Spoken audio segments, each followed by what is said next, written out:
Bertanya khabar kepada kotak ajaib. Hub semua dalam satu anda dalam MyVivoBoard 3.0. Ia penuh dengan alatan untuk membantu anda merancang, mengajar dan melibatkan semua tanpa meninggalkan kanvas anda.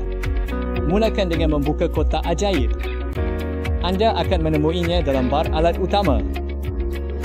Cari kotak alat kuning dengan pembaris, bentuk dan sedikit kilauan di atasnya. Di bahagian atas, anda akan melihat dua tab, laman utama dan semua ciri. Kami akan menumpukan pada laman utama, di mana alatan dikumpulkan mengikut tujuan supaya segala-galanya terasa lebih pantas dan mudah dicari.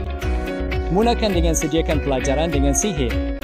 Bahagian ini membolehkan anda mengimport asal ViewSonic, image dan GIF. Ini cara paling mudah untuk menghidupkan kandungan pelajaran anda.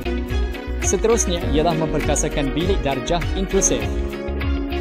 Di sinilah alat kebolehaksesan anda hidup, seperti Spotlight, pembaca imersif, pertuturan ke teks dan teks ke pertuturan, sedia untuk menyokong setiap keperluan pelajar. Popcorn Time menambah multimedia dalam beberapa saat.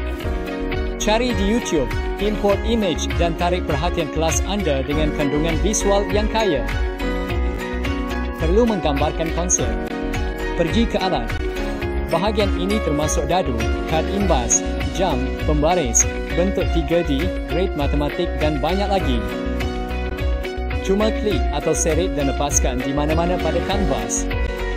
Perhatikan, alatan dikategorikan mengikut jenis, tekun dan widget. Penglibatan kelas adalah mengenai interaksi. Kumpul kerja pelajar dengan throw, tanya soalan dengan pop quiz atau post atau jalankan pelajaran penuh menggunakan mod sertai baharu. Di bahagian bawah, anda akan dapati lebih banyak lagi. Gunakan alat kamera untuk merakam atau mengambil gambar atau memperolehi skrin anda secara wireless kepada pelajar dan peranti. Jika anda ingin menyemak imbas semuanya dalam satu senarai, tukar ke tab semua ciri. Ia menunjukkan setiap alat Magic Box dengan ketua alat untuk membantu anda meneroka.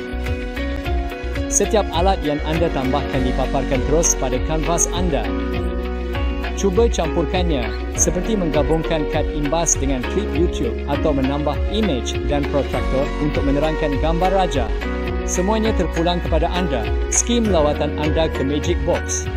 Tonton video kami untuk mengetahui cara menggunakan alatan seperti mod sertai dan nota melekat untuk menjalankan pelajaran interaktif dan inklusif dari awal hingga akhir.